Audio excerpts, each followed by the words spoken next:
Fulbe ndaroɓe Fulbe TV ko minen garani on ɗo Kerewal Samba Sera siyarara tawtude programme rewɓe guiɗe RAFEDA launching gandanta ko ɗum ɓe paari wadde hikka e nder leydi siyarara hana ko mbatten tan joni keyɗon goɗɗo e mum gandanta kayen darani organisation no e haalde minen ko kay woni homo moɗo jarama. Assalamu aleykum. Wa aleykum assalam. Ano mbiɗa min wiye Fatmata Ba Diawo, président RAFEDA Gambia. Ok, a jarama Mrs Diawo, min gari ɗo min tawi on ɗo no programme mo guinnitiɗi ɗon ɗo RAFEDA. So ni minen RAFEDA ɗum ko hoto inde nde iwi? RAFEDA inde nde iwi ha ɗo ha Niger. RAFEDA ko association mo gandanɗa hoore makko kafu rewɓe kawriɗɓe ndendi lesɗele 14 mbaɗe registre lesɗele tati ɗe ɗon ɗe gandanɗa ɗen kadi ɗe mbiɓe jiiɗi ɓe mbokka e RAFEDA he so woni lesɗele 14 joni komin keeɓi ko hen inde nde immode Niger. Président amen mawɗo international o on ko Niger o woni. Eyyi RAFEDA noon gila sosa e hande ko duuɓi jeelu?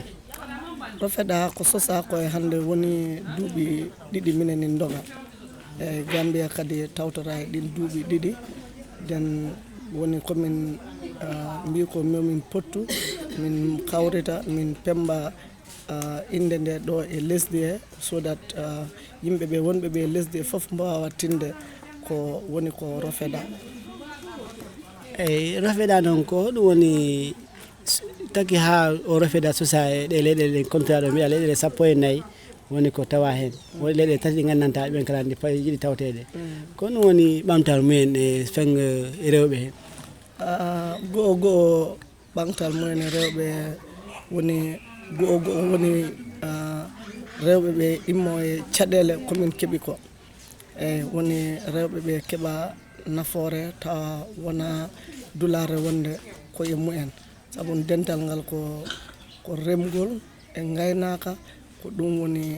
peeje ɗe min kawrindini ha en wawa wonde ɗum noon si woni tawa rewɓeɓe ɓuuri daɗude te ko yo jaam artu e lesɗele he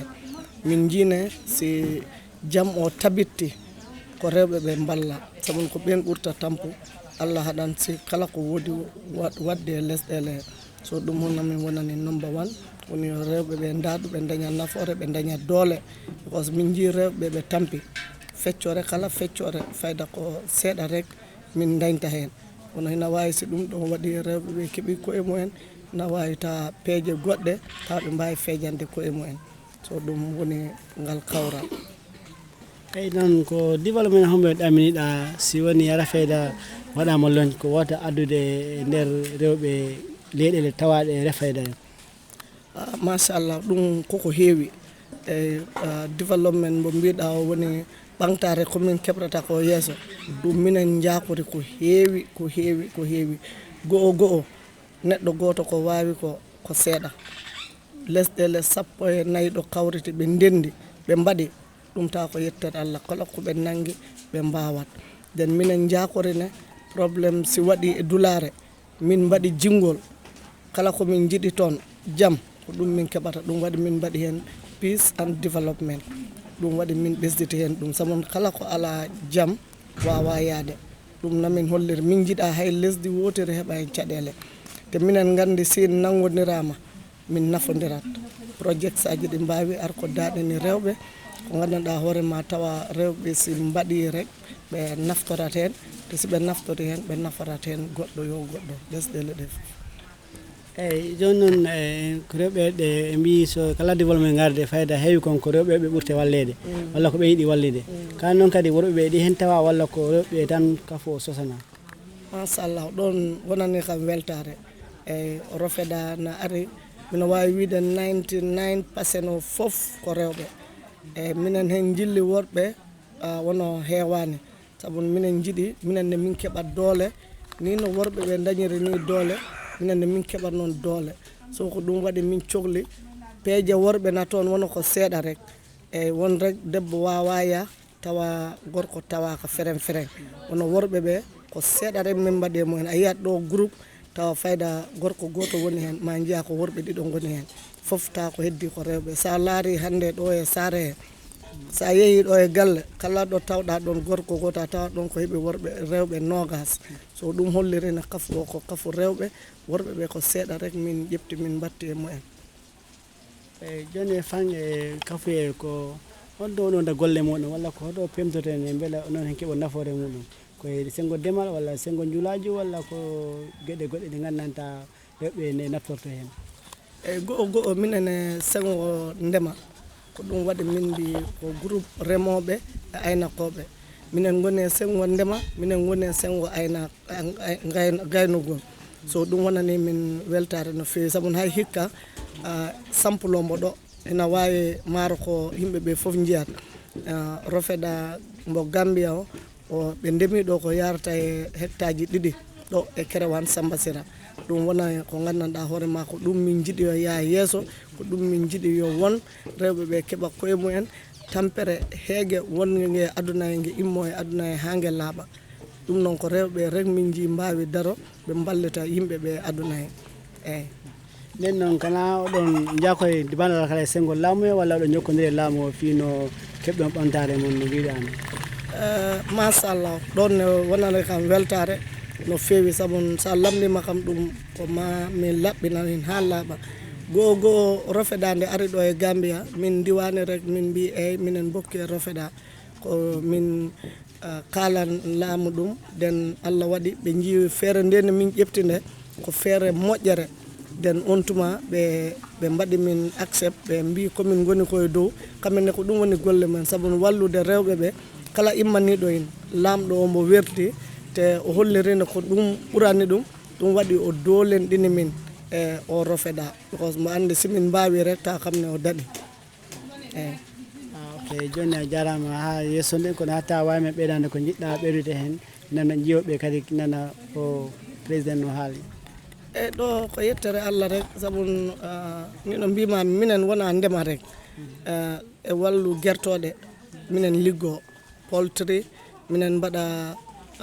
milk processing comme food processing minen hen mbaɗa ko heewi nden minen fayda kala ko memi ko gandanɗa hoorema koye ndemtu e gaynaka ɗum minen hen mbawi komin ɓesditare woni minen cohli min ballite e doole surtout onda agriculture ɓe dolenɗina min ko ɓuuri koɓe dolenɗina min ko tawa simin lamdima hunde project yoɓe ballu min ha in wona min mbawa wallu rewɓe wonɓe ɓe lesdi he ɓe mbawa in naftorde saabu min jii si tawi ko worɓe ɓe totta en hina wawi komin keɓata hen ko seeɗa wono si yeehi ha tottama rewɓe ɓe koye mumen ko kamen naftorta kamen jogui ɓesɗuɗum kamen jangguinta kamen jogui foof si ɓen tottama hina wawi min keɓata hen ko gandanɗa hoorema ɗum min jiiɗi te a yiyat ɗum wallita lamɗo on e no fewi saabu rewɓe ɓe jogui doole ɗe inchallah. a jarama ha joni mi handidinon ko Fulbe TV gonɗon darde e ha joni min bonani ɗon Kerewan Samba Sira no mbini noon ni rek tawtude wadde launching kafu rewɓe mbinirtino men RAFEDA joni tawa e mabɓe ɗo gandanta oɗo immoren ɗen ha Guinée Bissau anano mbatten tan lamdoɗen ko homo woni kañum musidɗo a jarama. yo jarama. e inde nde no mbiteɗa? min ko Elena Said Bari minnete. Elena Said Bari président RAFEDA Guinée Bissau président RAFEDA tewtal jam Guinée Bissau. eyyi den a bisimama e nder Gambie ɗon no guila arɗa ɗo kono yiiɗa RAFEDA Gambia no waɗiri organise fi programme on hannde. bon ɓayri neɗɗo yo haalu gonga guila men hewti hanki no men jaɓɓira noon no men yiiri organisation on noon hino weeli men saabu men yi weltare e jama on min yi tinnare he mabɓe min yi dal hiɓe ƴetti hunde nden ɓe waɗi ko kamɓe jeeyi ko ɗum woni ko ɓuuri moƴƴude he kala saabu kala hunde ko goɗɗo waɗata sa waɗiri ɗum numɗal a waɗiri ɗum soobe a ƴetti ɗum a waɗi wondema hunde nden ko anje nde ɓurta e mawnude mais yimɓe ɓen fof hino tawa he organisation o yimɓe ɓen fof woni lamɓe ɓen woni rewɓe ɓen hay sukaɓe ɓen ɗum fof meɗen yi mo ɓe no tinni mo ɓe no ɓuuri tinnade oya donc ɗum no wonani men weltare molanade. ok RAFEDA ala Guinée Bissau ko a woni fausse président o ka Guinée Bissau mi woni président o. Woni président mi woni président. Kono rafeeda Guinée Bissau kamɓe kadi toon ko honɗum woni développement ko ɓe miiji wadde walla ko honɗum ɓe woni fuɗɗade fewndo ɗo? Bon minen rafeeda Guinée Bissau woodi ko men fuɗɗi wadde fotini hitande Allah faaɓe gila rafeeda darna meɗen dari menen fof pour men wawa wallude rewɓe ɓen pour rewɓe ɓen iwa he caɗele iwa he tampireji ko ɓe woni sabu heɗen andi rewɓe Afrique naɓe hande ko kamɓe jogiti galleji ɗin si a haali noon worɓe ɓen weltotako si a haali ɗum worɓe ɓen weltotako kono galleji ɗin hande hino e juuɗe rewɓe ɓen si en woni en jaɓu haalde gonga donc menen toon Guinée Bissau men waɗi suudu kosam men waɗi suudu kosam men waɗi projet mawɗo men waɗay sabunde men waɗay eau de javel men waɗay kosam men waɗay piiji buy piiji ɗi annduɗa yimɓe ɓen ƴettano ɗum comme no jogui valeur mawɗo sabu wonda jogoto ɗon piiji ma ɗi wona ha ɗi bona ala no waɗaɗi donc minen toon meɗen waɗi ɗum pour wallitago rewɓe ɓen seeɗa ɗo e hayade sodude sabunde haɗa wawi waɗande hoorema sabunde. Ok donc on sabunde ɗon haray son waɗɗon ɗon fi suudu kosam koyon wallude rewɓe ɓen koɓe naftora ɓe ñamaka koɓe yeeya kamɓe ka ɓe heɓa mbuuɗi koɓe annanta naftora ɗum ɗon na ɗon ɓe waɗay fo ɓe naftora ka galleji maɓɓe hara ɓe sodani sabunde ɓe yeeya kadi woda koɓe heeɓi he muɗum ɓe wawa dankade fayɓe maɓɓe ɗon ko seeɗa andu hunde foof ko seeɗa a wata wiide nden wotere a wawa wadde waɗande fo kono ko seeɗa saabu ko rewɓe nogayo min fuɗɗodi he muɗum ko seeɗa yahata ha on tigin wawa si oɗo walli oɗa walli oɗa ɗuuɗay kono ka sengo formation kala paruɗo yo waɗe formé pour yo wawa waɗude ɗin piiji min waɗanaymo hara on tigin tampani eau de javel andu guili ɗi probléme ji Ukraine probléme covid piiji fof ko ari rewɓe ɓen piiji ɗin fof hino seeri joni si woni piiji ɗin no seeriri noon si woni an on hiɗa jogui ɓeygure ma ala no ne'iraɓe he nden tampere si woni ka sengo sabunde hiɗa fofti he waɗangol hoorema sabunde hara a tampane ɗum ko yettere Allah mawde waɗa eau de javel ɗon kadi hara a tampane ɗon kadi ko yettere mawde joni ɗum ɗo fof haray ko onon tigui jangguintaɓe ko Allah on ƴetta andanta ɓeɗo ɓe wawi gollugol ɗum ɗon addonɓe gollodira mabɓe ha ɓe wawa heɓude sabunde nde ka ko honno won ɗon e waddude rewɓe ha ɓe wawa naftorade fi sabunde nde bon ɗon on ko men ƴittu waɗoɗo formation Sénégal ko RAFEDA Sénégal yahi formoye RAFEDA Guinée Bissau président RAFEDA mo Sénégal on ko kanko men noddi yo ar o walla men rewɓe ɓen Guinée Bissau ko kanko immi kilima he digima fi ɗum ɗon o yahi o formoye rewɓe amen ɓen joni minen noon kadi to rewɓe ɓen joni minen waɗanay hoore amen si a falama kadi noon formation fahi a wawa ɓe ƴettude ɓe forma si ɓe formi kadi goɗɗo groupe saabu toujours si a forma wona goto a waɗay groupe ha yo non nogay après yoɓa ɓen rewɓe ɓe formanama yimɓe ma ɓen donc woni joni ɓe jogui métier ha ɓe wawa kaɓe heɓude manankon kamɓe kadi joni noon ga sengo ballal hiɗon heɓude ballal sengo laamuga walla yimɓe ɓe annanta wallude on wayra rewɓe worɓe ɓe annanta eɓe jogui business man ka ko onon tumoni waɗi walade hoore mo fewno ɗon bon on ɗon projet ko PNUD waɗi men financé on projet momi haalantama ɗo laamu ngun hiɗen andi laamuji ɗin hande honno woniri ɗum jara ko goɗɗo haala nodi koɓe wawi wallude nodi koɓe wata wallude kamɓe on hiɓe jeeɓi hiɓe okki men kayitaji hiɓe acci men yomen gollu hara men tampani ɓe wonanani men tampere kala noon komin sokole e sengo laamu si men yahi wawde ɓe waɗanta men kaalisi kono kala komin sokile orientation he goɗɗum he kayitaji ɗum ɗon ɓe waɗanay men hara men tampani ha ɗum ɗon kolta ɗum ɗon hara ko rewɓe ɓen woni mo ɓe he tinnare muɗum waɗa ɓeru ko wawi kon ha ndeɗo tampere wawa ustade hakkudeji rewɓe e famille ji muɗum ɗi ok a jarama fota joni haray ko honno wonɗa ɓeydande yimɓe ɗo daroɓe ko Fulbe TV wonɗa e darde fewno ɗo e wonɗa e haaldude haray ko honno maranɗa ko ɓeydanta e men ɗon daroɓe bon téléspectateur mi wawa on wiide on jarama on salminama on juurama on yettama on mantama on manama hollugol tan enen rewɓe Fulɓe surtout nawi wondema ko raciste yagal wona ɗum de kono nde wonno hande ɗuɗuɗen no ɗuɗuɗen noon ka aduna Allah on hande kala leydi ndiyaɗa yi ay pullo enen foof tinnoɗen wonen hunde wotere jogodiren waɗen ɓoggol gotol saabu sen waɗani ɓoggol gotol en taƴete hiɗen taƴama goy ɗo en taƴama enen Fulɓe ɓen en taƴama kono sen woni piicol gotol ɓe kontina en taƴugol kono sen woni ɗum ɗo piici ɗin buy ɗi wattidama sa inna helaɗe a wawata donc ɓeɗo tori enen fo yo en wonu piici hara wonani piicol mi anda pularji ɗin wonde hara hino seedi fittirɗi ɗin yo mene men inna piici donc pularji amen ɗum to fittirɗi ɗin sa waɗi gotol ngol yawa e helude kono waɗen wonen fittirgol gotol janol ɗum ɗo mi wata en helude sabu hande se en daari rewɓe Fulɓe ko tinni kon en nani woɓɓe ɓen tinnaki ɓe tinni kono enen on ko nde wonno no ɗuɗirɗen ka adunan ɗo ko ɗum waɗi dal koma ɓurten jokkodirde waɗen hunde wotere na noon enen tun kala debbo yo debbo sabu RAFEDA no ƴetti kala debbo yo debbo wona debbo pullo tan na debbo ɗum ɗo won tun ko a debbo RAFEDA hino ƴettima pour wawma wadde capacité wawma wallude heberu ko o wawi kon ha ya wonu goɗɗum sabu hiɗen no wini ka fuɗɗode ko hande ko rewɓe ɓen jogui galleji ɗin fayde hino metti noon haalde sabu worɓe ɓen siɓe nani ɗum ɓe looɓay kono noon ko ɗon wonirde ko ande minen mi innay ko rewɓe jogui cuuɗɗin worɓe ɓen jogui galleji ɗin ɓe innama jon suudu jon galle on ko worɓe ɓen jon suudu ndu ko aray ko rewɓe naw andu jon suudu ndu ɓayde ko gorko on yahata adda kono noon si en daari no wodi woɓɓe ɓen worɓe ɓe addata woɓɓe no toon ɓe addata de yo en haalindirango woɓɓe no toon ɓe addata addoɓe ɓen noon yo Allah ɓeydanɓe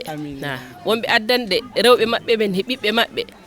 pour wota ɓe wirto yo Allah ɓeydu ɓen worɓe ɓe addata ɓen yo Allah okkuɓe ko ɓe addana rewɓe maɓɓe ɓen minen ko ɗum ɗo men toroto minen rewɓe ɓen RAFEDA dal no wonde debbo fo debbo kono noon ko rewɓe Fulɓe ɓen fuɗɗi hunde nden min noddi noon kala noon minen par exemple Guinée Bissau rewɓe ɓen fof hino to leƴƴi ɗin fof Gambie ɗo kadi min yi leƴƴi ɗin fof hino ko ɗum woni weltare ko ɗum woni golle debbo he debbo. Assalamu aleykum. Ok, a jarama tigi ha joni musidɓe am Fulɓe ko Fulɓe TV wonɗo darde ko Bambi TV o noon ko Samba Galadio Mbalo ha France nden noon alano mbattenere ko gabboɗen ɗo ganden kadi ko mo woni leɓo e gabbiɗo e oɗa nene a jarama mbaɗɗon onon mbiteɗa min ko Ami Diallo Ami Diallo min tawima ɗo e programme moɗon ɗo RAFEDA ko hoɗo kettiɗa e sengo RAFEDA e place mo joguiɗa hen alhamdoulillahi rabbil alamina mi yetti Allah e nulaɗo Muhammad sallallahu alayhi wa sallam min ko min woni PRO RAFEDA a woni PRO RAFEDA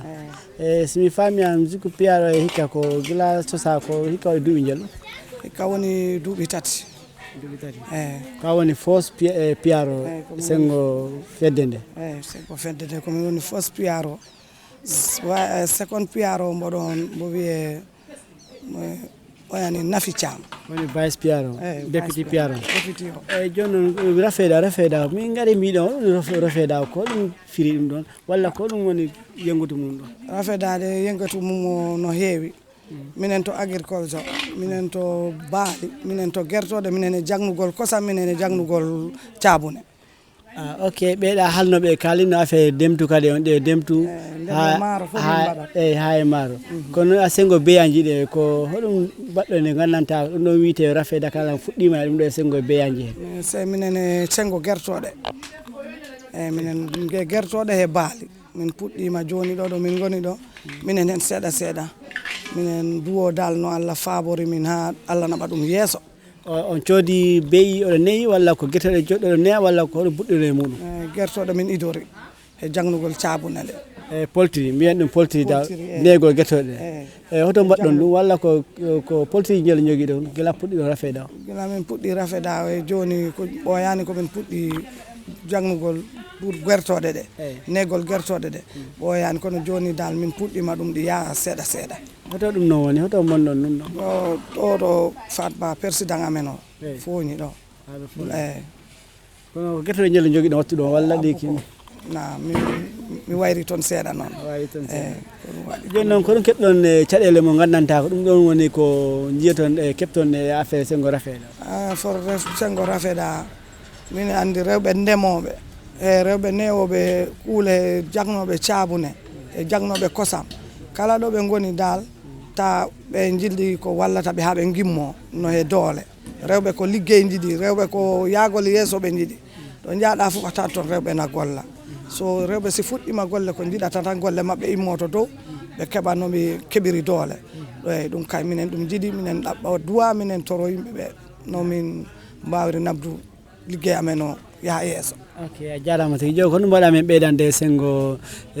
komin ɗeɓan lamdade ma e sengo RAFEDA RAFEDA ko international président men o mbo Naija mbo wiye Kadija on woni président men mawɗo o RAFEDA fof international yeeya e leyɗele 15 fof ko RAFEDA goto o joni on RAFEDA noon ko rewɓe kawri mbaɗi RAFEDA ɓe liggo gila ɗo ha Sénégal Guinée Bissau kala Afrique ngo sengo gaye leyɗele kewɗe goni hen mi fof ndenti minen liggo bo kala leydi mum aɗa liggo ko mbawɗa ko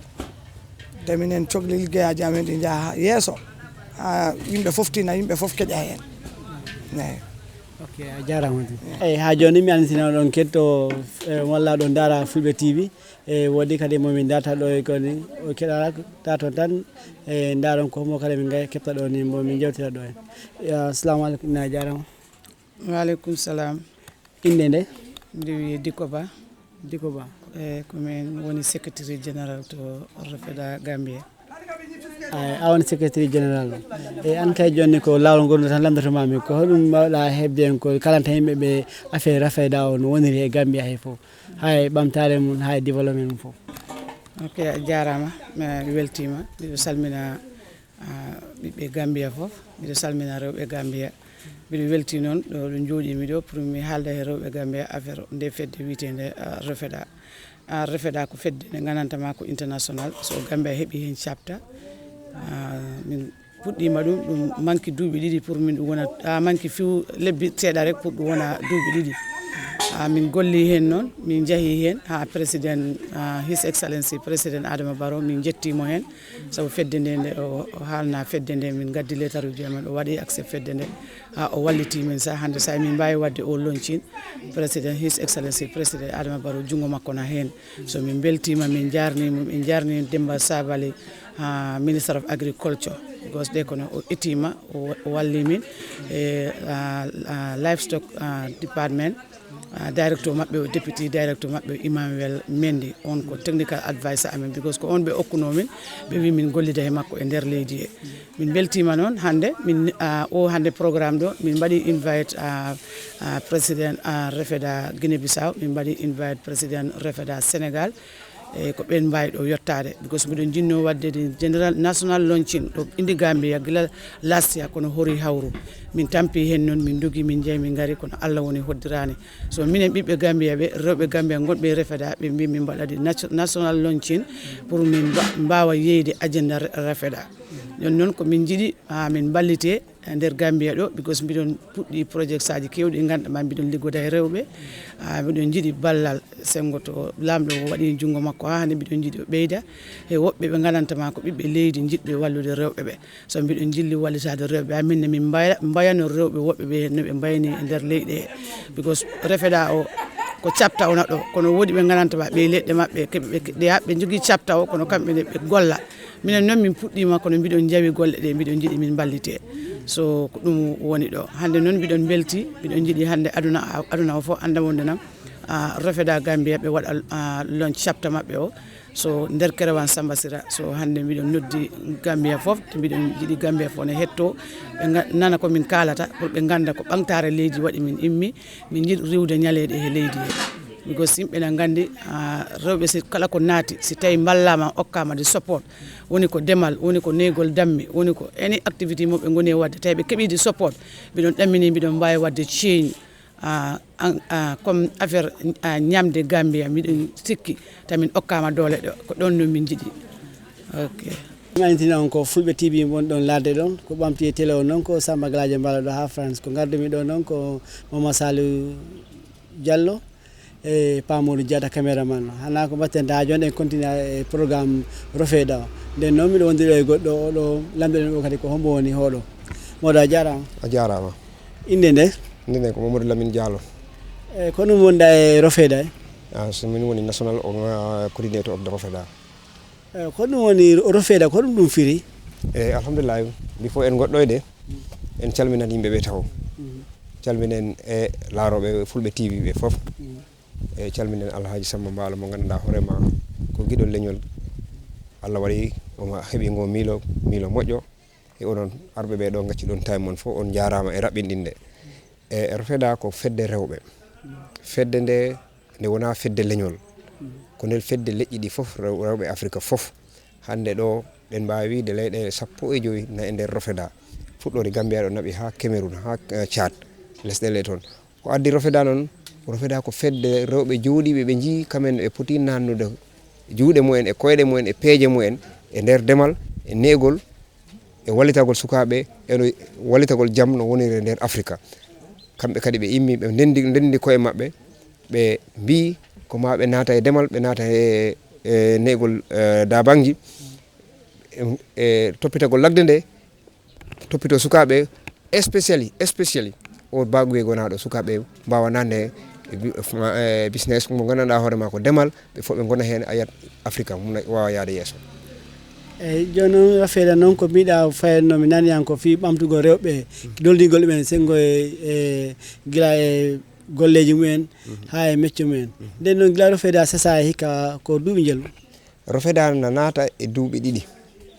ko susako kono ko naati Gambia ɗo no yaha hitande e lebbi 6 so sama after 6 months Gambia fuɗɗi wadde join kono ko naati Gambia ɗo woni hitande e lebbi 6 e walla ko fayda ko pembugol RAFEDA monɗen ɗo joni noon RAFEDA o ɓaari koye puɗɗagol woni mbawta wiide golli ko heewi kono noon ko ɗum miiji gollande rewɓe walla Gambia o gandanta kayen fof naftorto ɗum guila e rewɓe ha e worɓe ha e cukale e ballal Allah RAFEDA o yaani ko hitande e lebbi 6 kono no mbimami ni kono Allah waɗi RAFEDA etima ko idi ko fof etare nde woni ko etade rendinirde rewɓe ɓe leydi ndi fof ɗon ko golle hande region mo jaaɗa fof RAFEDA ɗi jogui toon exécutif mum no jogui toon rewɓe mum hande ɗo region aji ɗi fof ɗi ɗo te ko yinno ko arde o programme ɗon comme no mbiɗani ko pembugol ɗum woni o loncin kono noon hande ma wadde golle walla hande ma remoy walla hande ma yeey ko wat feere ndendinira yimɓeɓe ɓe gona hakkil goto si ɓe goni hakkil goto ligguey ɗe mbeɓat e dow ɗum kadi ɗum rendinirama Gambia fof hande woni pembugal ngal RAFEDA kadi e ballal Allah e ballal Alaji Salim Bala mo ganduɗa hoorema kam woni special ambassador of RAFEDA o walli RAFEDA par ce que RAFEDA ɓamti demal imani ko demal o kiri hectareji ɗiɗi maaro e nder saare muɗum o totti ɗum RAFEDA Gambia ari toppitima ɗum remi ɗum kono noon neɓo wawide ko Alaji Salih waɗi foof par ce que kanko tottiri pharaon kanko tottiri awdi kanko waɗi fertilizer no wayno kanko waɗi foof ɗi machine aji ɗi jiiɗa ɗo ko kamɗi mbaɗi foof hay mbuɗu min joɓani hen hoko waɗani ɗum ko pour encourage RAFEDA kadi e nder nde hitande yawde ɓe mbaɗi train rewɓe no hono cabune ɗe liggorte ɓe mbawana gollande hoore mabɓe cabune no waɗani ɓe train goɗɗo mo ganduɗa hoore kadi ko hono ɓe moƴƴinirta e gueɗe mabɓe kewɗe hande kosam maybe on jeeyatin hande ɗo programme rewɓe mbawi fewnude kosam ƴefta litre goto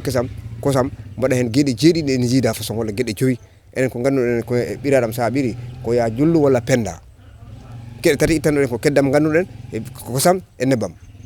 hande noon hande on jeeyaɗ ɗo ko ganduɗa hoorema façon ngaji 5 ta ko litre goto itta ɗum ne ɗande ko ganda ko ɓeydugol so ɗum koko manqueno e Afrique waɗatno ƴeftatno rek raw matériel naɓan bo Europe waɗa produce ko heewi e nder gotel ngel naɓan ɓe garta ɓe jeeyen so ko ɗum waɗi ha min mbaɗi ɗum a yiyat hande rewɓe mima Sénégal gari ɗo RAFEDA Sénégal ɗiɗo RAFEDA Guinée Bissau ɗiɗo ɓen fof ɓe ɗo e alhamdulillah rabbil alamin jetti Allah no feewi noon en jetti Allah par ce que en keeɓi hoɓɓe tedduɓe wonɓe ɗo caggal nde mbimi ɓe ho RAFEDA immoɓe special advice mo président Guinée Bissau kam kadi mbo ɗo e Gambia ko men kadi ɓe fof ɓe ɗo en jetti Allah en jetti his excellence président Adama Barrow par ce que sa yi ɗa wawi wadde hunde e leydi ha jippina leydi lesɗele goɗɗe ko laamu yamirma te min wona min cuuɗi min jaaha min mbayno e lamɗo e ko ɗum falma lamdade ɗon kana ɗon keeɓi ballal e laamu he walla laamu tini on e andi ko woni ballal ko uɗitandema laawi ɗi ballal wona ha joni musidɓe an fulɓe daroɓe Fulbe TV ko Kéréwan Samba Sila min bonani on ɗo joni noon min gari ɗo e ɗo maaro ko uneteɗo woni ko SMC woni Salif Mbalo